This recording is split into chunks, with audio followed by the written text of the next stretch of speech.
1275 বঙ্গাব্দের 23শে আষাঢ় রবিবার, আমার বিয়ের দিন।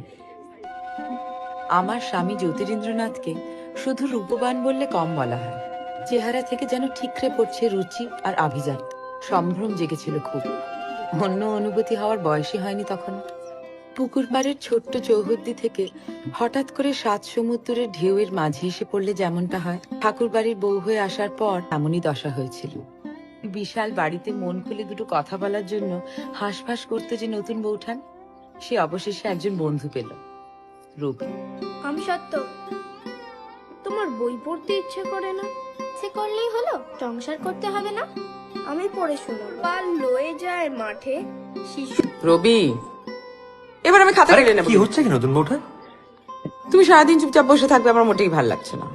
তুমি সমস্ত জায়গায় কাটাকুটি করে দেবো কিন্তু। তুমি শুনবে কি লিখেছি? শোনা।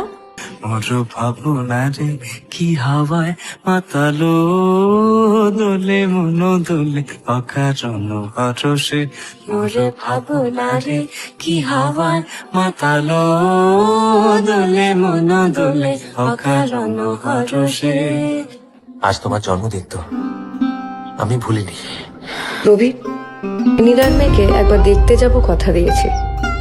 আমাদের পছন্দ হয়েছে।